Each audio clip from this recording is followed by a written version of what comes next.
Sierra Bhargava episode 20। अब next. जैसे ही भार्गव ने खुशल की बात सुनी, वो तुरंत अपनी जगह पर खड़ा हो गया। उसने अपने हाथों की मुट्ठियां बना दी और गुस्से से चिल्लाते हुए बोला, are you in the right mind? अगर तुम। भार्गव आगे कुछ कहता उससे पहले ही खुशल ने अपनी सांसें रोकते हुए कहा, I am not cracking any joke Bhargav, it is true. Bhargav ने उसके आगे के शब्द ही नहीं सुने। वो तुरंत भागते हुए मीटिंग हॉल से चला गया।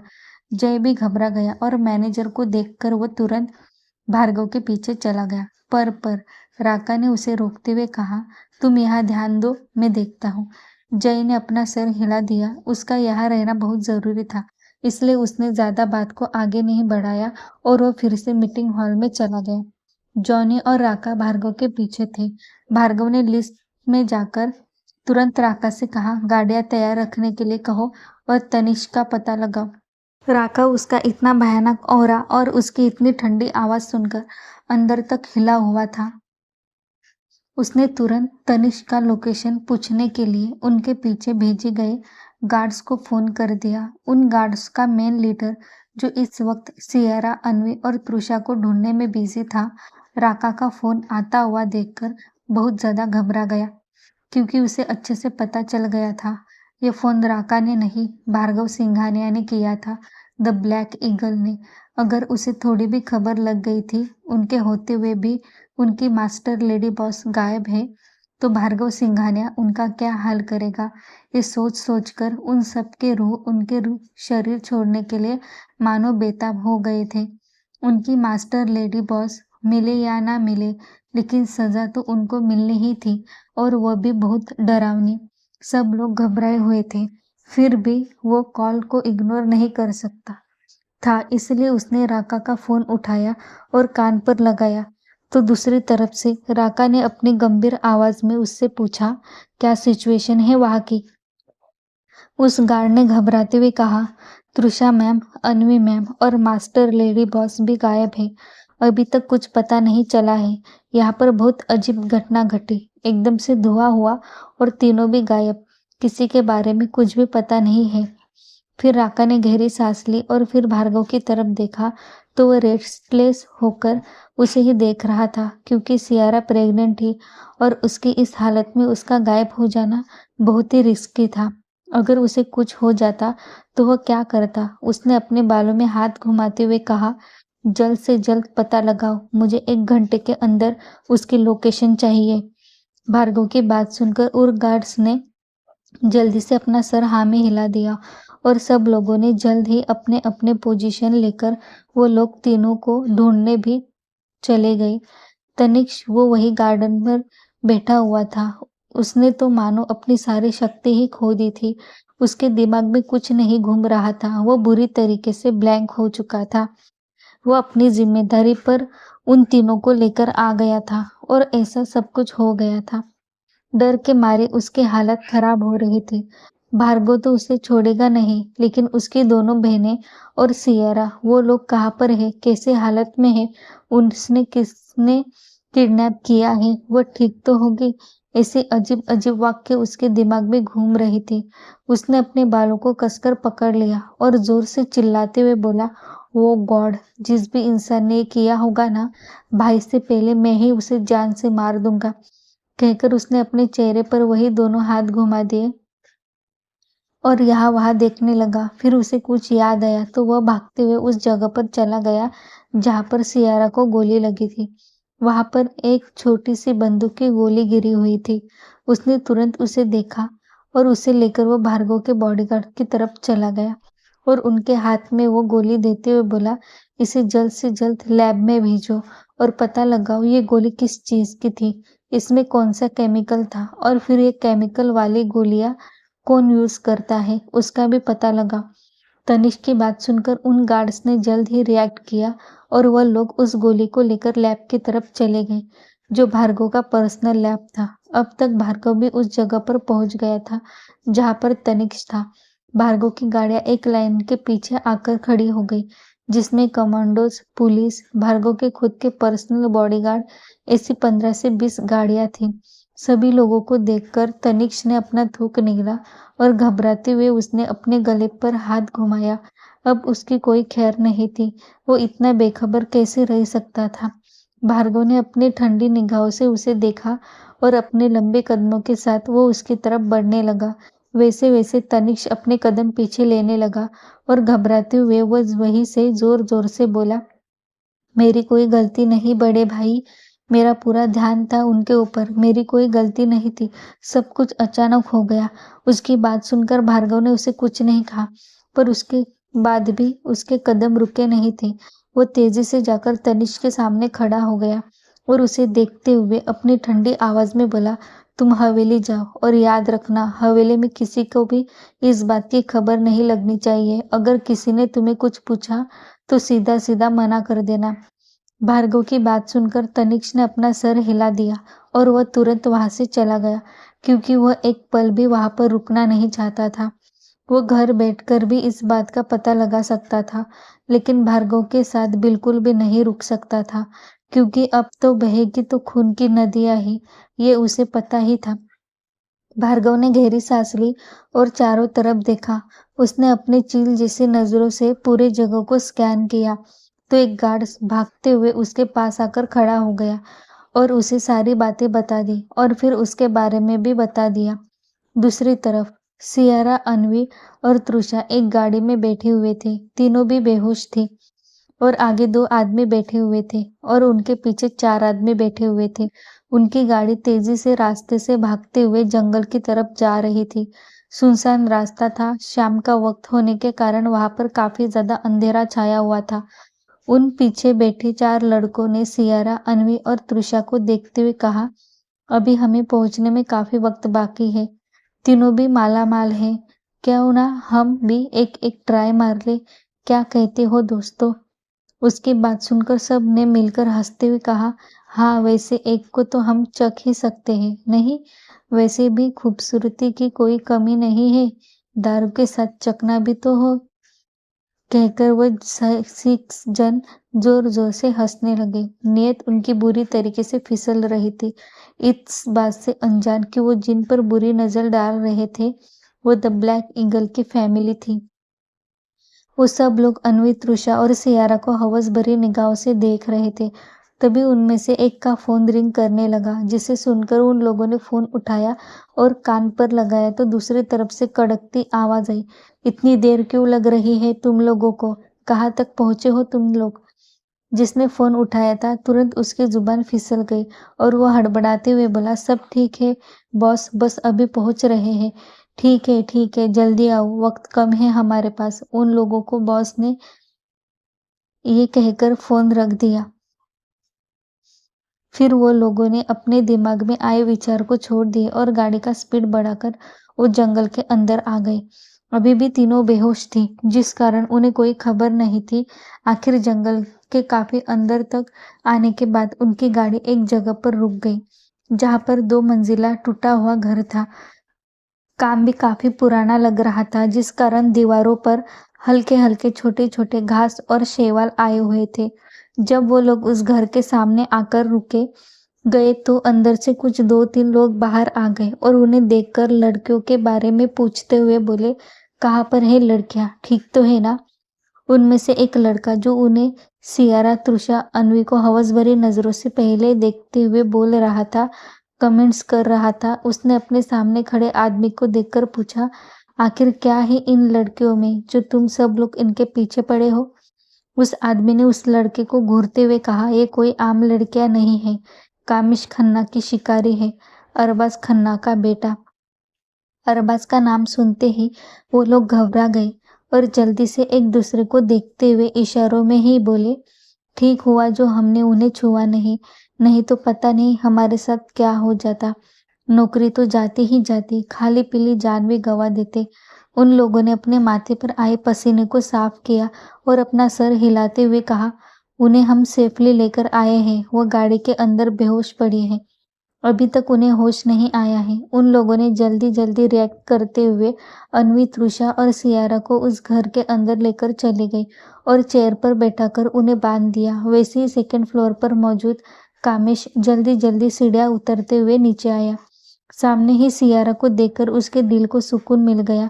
उसने उस दिल भर के देखा और फिर उसके सामने जाते हुए बोला, मुझे लगा था तुम्हारी खूबसूरती देखकर कहेंगे कि कुछ दिनों बाद तुम ही किसी इतने बड़े आदमी की कमजोरी बन जाओगी।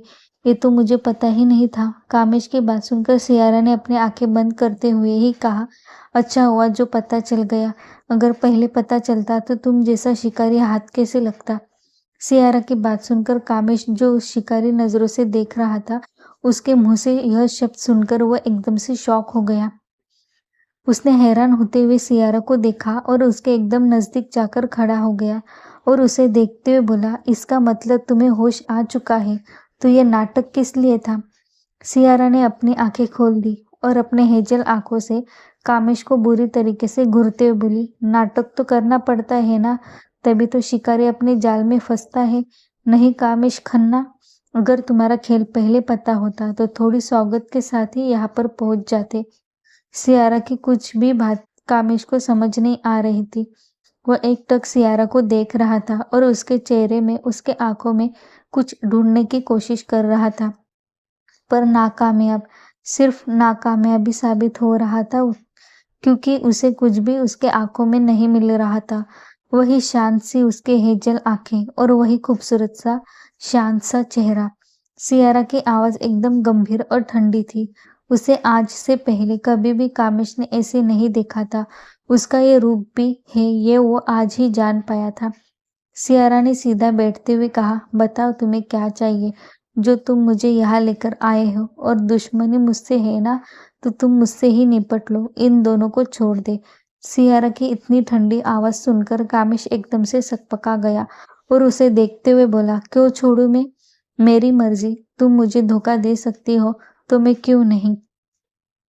कामेश के ऐसा कहते ही सियारा ने उसका उपवास उड़ाते हुए कहा, देखो तो जरा ये कौन कह रहा है। धोखे का खेल तो तुमने शुरू किया था कामेश खन्ना। अगर मुझे धोखा देना ही होता तो 3 साल तुम्हारे साथ नहीं रहती। कामेश ने उसे देखकर अजीब तरीके से मुस्कुराते हुए कहा, इसका मतलब तुम अभी भी मुझसे प्यार करती हो। तो क्यों रुकी हो तुम उस भार्गव के पास, आ जाओ मेरे साथ।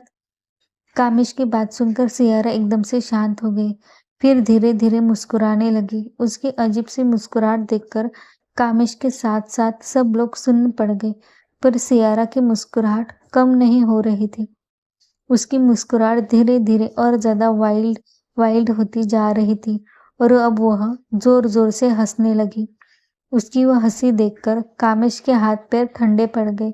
वह सच में इस लड़के को जानता था क्या? यह सवाल उसके दिमाग में अब इस वक्त घूम रहा था, क्योंकि उसने जिस सियारा को जाना था वो ये लड़की नहीं थी, बिल्कुल नहीं थी। उसने अपने माथे पर आए पसीने को साफ किया और अपने डर को छुपाते हुए बोला, ये सब क्या है? ये तुम कैसी हरकतें कर रही हो? सियारा सियारा ने अपने चेहरे पर एविल मुस्कान लिए बोली, जब द ब्लैक ईगल के वंश मेरे पेट में हो तब तुम मुझसे क्या एक्सेप्ट करते सकते हो कामेश खन्ना। इस वक्त सियारा के आंखों में नफरत थी, सिर्फ नफरत, जो सिर्फ और सिर्फ कामेश के लिए थी। उसके आंखों में अपने लिए नफरत देख कामेश के दिल में अचानक ही एक चुभन सी महसूस हुई, पर वक्त रहते उसने खुद को संभाल लिया। आई थिंक नाउ तुम्हें सब कुछ भूलकर मेरे साथ आना चाहिए। हम इन बच्चों को अबॉर्ट करेंगे और एक अच्छी फैमिली की तरह खुश रहेंगे। कामेश ने अपने दिल की बात जुबान पर ला दी। उसे समझ नहीं आ रहा था कि वो सच में सियारा से प्यार करता था या फिर उसकी जलन, उसकी ईर्ष्या, यह सब कुछ उसे करने के लिए प्रोत्साहित कर रही थी। वो सियारा को भार्गव के साथ बिल्कुल भी देखना नहीं चाहता था। उसने एक आदमी को इशारा कर दिया तो उसने कामेश के सामने लाकर एक चेयर रख दी। उस पर कामेश बैठ गया और अपने दोनों हाथ घुटनों पर रखकर उसे आपस में उलझाकर वो सियारा के थोड़ा नजदीक होते हुए उसके आंखों में देखते हुए शांति से बोला, देखो सियारा, अगर तुम मेरे साथ आने के लिए तैयार होती हो तो मैं इन दोनों को भी छोड़ दूंगा, अदरवाइज तुम्हारे साथ साथ उनके भी जान को खतरा हो सकता है। कामेश की बात सुनकर सियारा ने अपनी गहरी नजरों से उसे देखा और फिर उतनी ही ठंडी आवाज में बोली, अगर तुम्हारे अंदर हिम्मत होती ना तो तुम मुझे अकेले लेकर आ जाते, लेकिन तुम्हें डर था, इसलिए तुम मेरे साथ साथ इन दोनों को भी लेकर आ गए। ऐसे कायर आदमी के साथ रहने से अच्छा है कि मैं मेरे बच्चों के साथ अकेली रहूं। पर मैं तुम्हें तुम्हारी जानकारी के लिए बता दूं, जिस लड़की पर तुम इस वक्त लाइन मारने की कोशिश कर रहे हो, वो पहले से ही शादीशुदा है। ये मेरे गले में मंगलसूत्र देख रहे हो? मेरी शादी हो चुकी है और मैं अपने पति के साथ बहुत ज्यादा खुश हूँ। इसलिए कह रही हूँ, मुझसे दूर रहो। यही तुम्हारे लिए बेहतर होगा, क्योंकि तुमने जो हरकत की है ना, उसकी भरपाई तुम्हें बहुत बुरी तरीके से चुकानी पड़ेगी। सियारा की बात सुनकर कामेश एक पल के लिए घबरा गया, लेकिन उसने अपना हथियार डालते हुए कहा, वो कुछ नहीं कर सकता, क्योंकि उसकी जान जिसमें बसती है, वो तीनों भी लड़कियां मेरे पास हैं। कामिज की बात पर सियारा को हंसी आ गई। किससे उलझने की कोशिश कर रहा था वो, और किसे हल्के में ले रहा था? उस इंसान को, उस सुप्रीम डॉन को, जो इस दुनिया को ऐसा डेविल इंसान था जो लोगों को खड़े खड़े ही कांपने के लिए मजबूर कर जाए। पर कहते हैं ना, जब मती मारी जाती है तब इंसान का दिमाग भी अपनी सोच की तरह ही धीरे धीरे दौड़ता है। कामिश की बात सुनकर सियारा को बड़ी हंसी आ रही थी, पर उसने खुद को रोक दिया और एक गहरी सांस लेते हुए बोली, तो तुम्हारे कहने का मतलब है कि मैं तुम्हारे पास आ जाऊं तो तुम अन्वी और तृषा को छोड़ दोगे? कामिश ने अपना सर हिला दिया। उसका इशारा समझकर सियारा ने उसके आंखों में आंखें डालते हुए पूछा, पर मैं तुम पर विश्वास क्यों रखूं? इस बात का जवाब दो, उसके बाद मैं तुम्हारे सारे सवालों के जवाब दूंगी। कामिश ने अपना सर हिला दिया और कहा, हम खुद उन्हें छोड़ने के लिए चले जाएंगे। उसके बात सुनकर सियारा ने अपना सर हिला दिया और फिर अन्वी और तृषा की तरफ देखा, जो शांति से अभी भी बेहोशी पड़ी हुई थी। शायद उनके ऊपर बेहोशी का कुछ ज्यादा ही असर हुआ पड़ा था, या फिर वह होश में हो। सियारा ने अपना सर हिला दिया और वह बोली, ठीक है, अब मुझे छोड़ दो। कामिश ने अपना सर नामे हिलाते हुए कहा, नहीं, तुम्हें मैं छोड़ूंगा नहीं। उसकी बात सुनकर सियारा एकदम से हैरान रह गई और उसे देखने लगी। तो कामिश ने सियारा को चेयर से उठा दिया और उसका हाथ पकड़ लिया और उसे ले जाकर ऊपर के कमरे की तरफ ले जाने लगा। सीढ़ियां चढ़ते वक्त सियारा को काफी ज्यादा तकलीफ हो रही थी, क्योंकि गाड़ी जंगल से लाई गई थी, जिस कारण उसके शरीर में काफी हलचल हो चुकी थी और लगभग 2 घंटे बीत चुके थे। उसने कुछ नहीं खाया था, जिस कारण उसे भूख भी लगी थी और अब उसके पेट में उथल पुथल मची हुई थी। एसिडिटी और वोमिटिंग जैसी उसे फीलिंग आ रही थी और वह बहुत ही ज्यादा अनकॉन्शियस फील कर रही थी। पर उसने कामिश को यह बात बताई नहीं, क्योंकि उसके अंदर इतनी हिम्मत ही नहीं बची थी। वो अपने पैर तक बड़ी मुश्किल से आगे बढ़ा रही थी। थक गई थी बुरी तरीके से, सांस भी अब उसकी फूलने लगी थी। पर सच में उसे आज इतनी ज्यादा स्ट्रांग फीलिंग आ रही थी कि इस लड़के से प्यार करके उसने बहुत बड़ी गलती की थी, ऐसी गलती जो उसे आज इस हालत पर लेकर आ गई थी। वो गहरी गहरी सांस लेते हुए कामिश के साथ आगे बढ़ रही थी। आखिरकार वो सीढ़ियां खत्म हुई और कामिश उसे एक कमरे के अंदर लेकर चला गया। उसने सियारा को एक चेयर के पास बैठा दिया और फिर उसके हाथ में स्टील की हथकड़ी पहनाकर उसका एक हाथ उस चेयर से अटका दिया और सियारा को देखते हुए बोला, तुम चिंता मत करो, बस कुछ देर यही इंतजार करो। मेरा मतलब है कि भार्गव के बहनों को छोड़कर आता हूँ। तब तक तुम मेरा यहीं पर इंतजार करना, फिर हम हॉस्पिटल चलेंगे। कहकर उसने सियारा के गालों को थपथपा दिया और वह वहां से चला गया। उसके जाते ही सियारा ने गहरी गहरी सांस ली। वह अब बहुत ज्यादा अजीब फील कर रही थी, इतना कि उसे सहन ही नहीं हो रहा था। उसका सर भी दर्द के मारे फटा जा रहा था।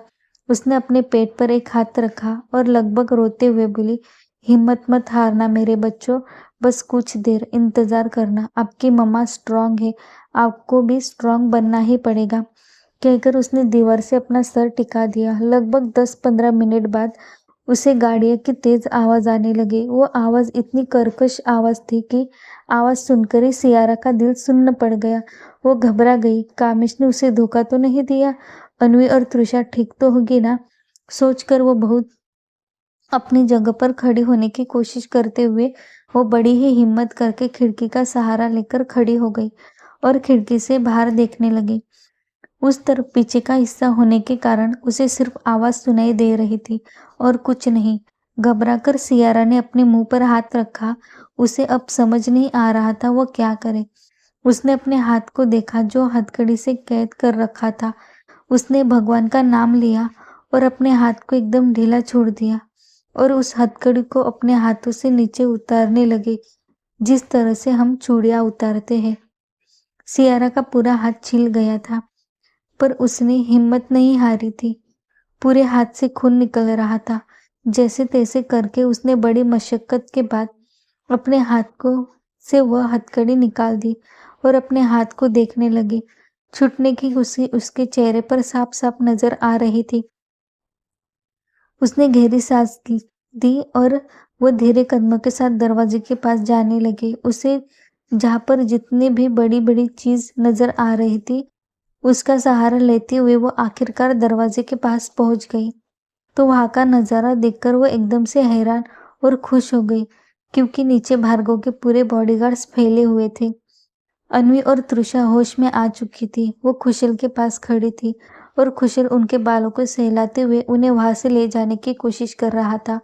तृषा को ऐसे देख उसकी भी जान निकल रही थी। बहुत मुश्किल से उसने खुद को कंट्रोल कर रखा था। कामिश का वहां से कोई भी नामो निशान नहीं था, पर जिन आदमियों ने वहां पर बसेरा बसा कर रखा था वो वही थे।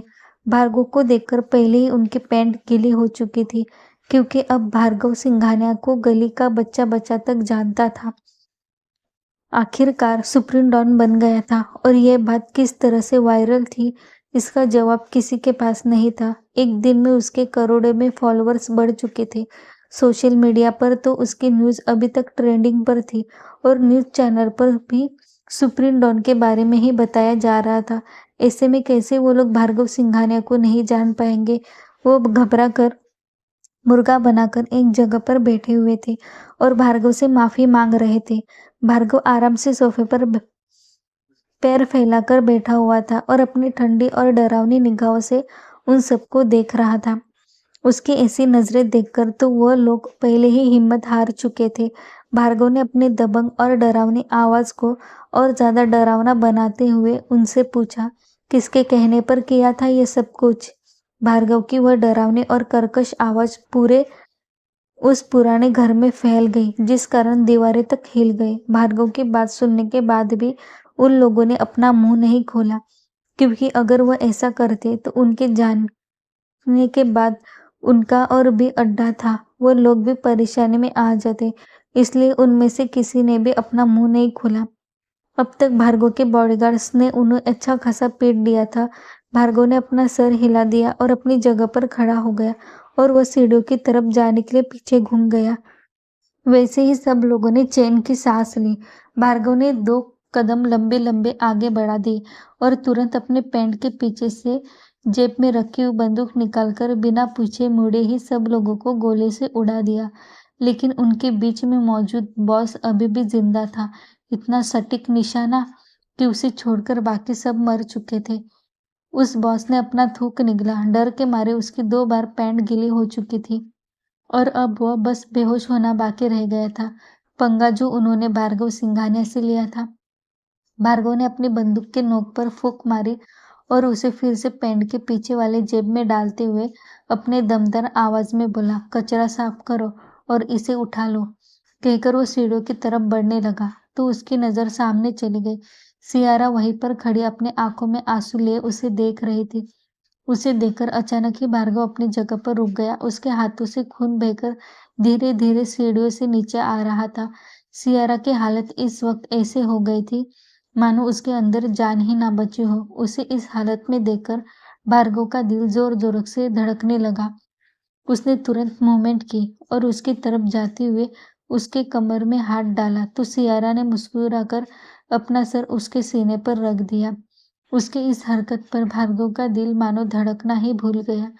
उसे किसी बुरे ख्याल से घबराकर उसने सियारा को तुरंत गोद में उठा लिया और सीढ़ियों से नीचे आ गया। उसे ऐसे देखकर जॉनी ने तुरंत आगे जाकर गाड़ी स्टार्ट कर दी। वैसे ही भार्गव जाकर गाड़ी में बैठ गया। तुरंत उनकी गाड़ी हवा से बातें करते हुए आगे बढ़ने लगी। सियारा एकदम बेहोशी की हालत में आ गई थी। उसके चेहरे पर खुशी थी और उसका हाथ पेट पर था। उसे ऐसे देखकर भार्गव काफी ज्यादा रेस्टलेस हो गया था। उसने सियारा को देखकर कहा, वाइफी, अपनी आंखें मत बंद करना, बिल्कुल मत करना, तुम्हें मैं कुछ होने नहीं दूंगा। उसकी बात सुनकर सियारा ने कुछ नहीं कहा, बस मुस्कुराकर वो भार्गव के चेहरे को एकटक देख रही थी। उसे ऐसे देखकर भार्गव का दिल सुन्न पड़ता जा रहा था। सियारा के चेहरे की मुस्कान और ज्यादा धीरे होती जा रही थी। भार्गव ने अपनी आंखें बंद कर दी और अपना सर सीट से टिका दिया। कुछ देर में वो लोग अस्पताल पहुंच चुके थे। सियारा को तुरंत ऑपरेशन रूम में ले जाया गया था। वही भार्गव उसी के सामने दीवार से टिककर खड़ा था। उसने अपने दोनों हाथ पैंट के जेब में डाले थे और अपनी नजरें उस रेड कलर की लाइट पर जमी हुई थी। छोटा सा फ्लैशबैक। रात का वक्त, सुनसान सड़क। एक लड़की रास्ते पर भागे जा रही थी। पसीने से बुरी तरीके से वह भीग चुकी थी और उसकी सांसें काफी ज्यादा गहरी हो चुकी थी। वह तेज तेज सांसें लेते हुए वहां से भाग रही थी। पीछे से बहुत सारी गोलियां चलने की आवाज आ रही थी, जिस कारण उस लड़की के माथे पर हल्का हल्का पसीना था, लेकिन वह डरी हुई बिल्कुल भी नहीं लग रही थी, बस अपनी जान बचा रही थी। भागते हुए वह एक गली के अंदर घुस गई तो सामने ही एक दमदार पर्सनालिटी का इंसान हुड्डी पहनकर अपने हाथ में लोहे का रोड लिए खड़ा था और अपने सामने बड़े पड़े हुए आदमी को बुरी तरीके से मार रहा था। वो आदमी अधमरा हो चुका था, पर उस हुड्डी पहनने वाले इंसान को उस पर जरा सी भी दया नहीं आ रही थी। वो बस उसे मारे जा रहा था।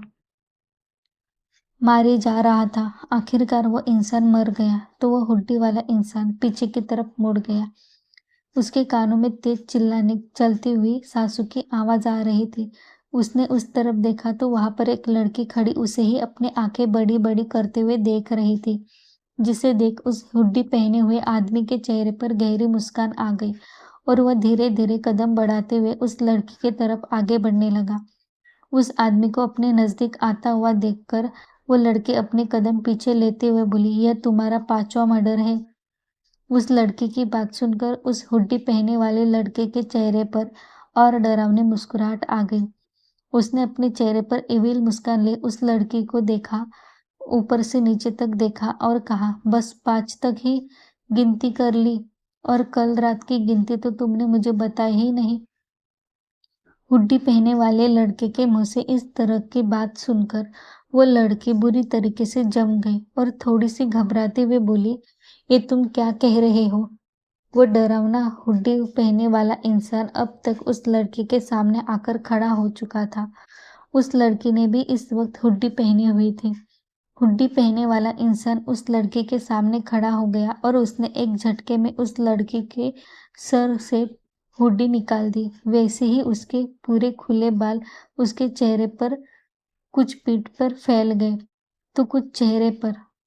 ठंडी हवा चलने के कारण उसके बाल हवा में उड़ रहे थे और वह काफी ज्यादा खूबसूरत लग रही थी। चेहरे पर मेकअप का एक भी नामो निशान नहीं था। नेचुरल गोरा रंग, पर उतना ही नेचुरल ब्यूटी।